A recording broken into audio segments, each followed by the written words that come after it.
నా మాట వినువాడు సురక్షితముగా నివసించును. వాడు కీడు భయము లేక నెమ్మదిగా ఉండును. సామెత 1:33.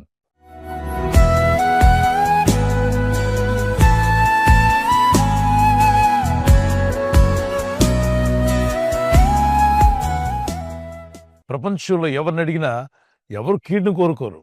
ఏ కీడు రాకుండా ఉండాలి, ఏ కీడు నా ఇంట రాకూడదు అనేటువంటి ఆలోచన కలిగే మనం జీవిస్తాం. అయితే ఇక్కడ ప్రభు అయిన దేవుడు సెలవిస్తున్న మాట, ఎవరైతే నా మాటలు విని వాటికి లోబడతారో, దేవుని యందు భయభక్తి కలిగి జీవిస్తారో, అట్టివారు కీడు వస్తుందన్న భయం లేకుండా నివసిస్తారు, క్షేమంగా నివసిస్తారు. ఆయన మాటలు క్షేమంగా నివసించే కృపను దేవుడు మనకు దయచేస్తాడు.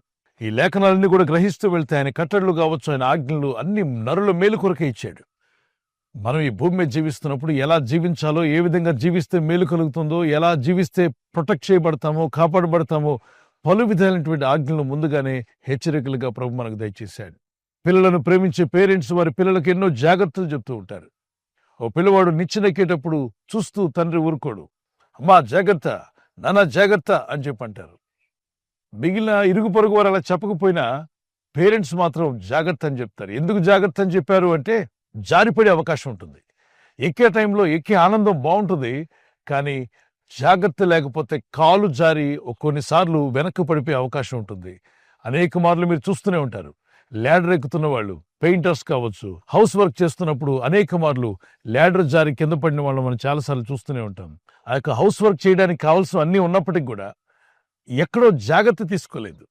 జాగ్రత్త పడకపోవడం వల్ల జారిపడ్డారు కొందరు, గాయపరచబడ్డారు కొందరు, ఇబ్బందులు పడే పరిస్థితి. అందుకే మన ఆత్మీయ యాత్రలో కూడా ప్రభువు మనకి జాగ్రత్తలు చెప్తాడు. ఆ జాగ్రత్తలే పరిశుద్ధ లేఖనాల్లో ఉన్నాయి. ఆయన మాటలు శ్రద్ధగా వినుట అది మనకు మేలు. శ్రద్ధగా విన్నప్పుడు ఈ లోకంలో జీవిస్తున్న ఆత్మీయులు ఎవరు కూడా పాపంలో జారిపోకుండా, కీడులో పడిపోకుండా, ప్రమాదంలో పడకుండా ప్రభు మనల్ని కాపాడుటకు ఆయన వాగ్దానాలు ఇవ్వబడ్డాయి.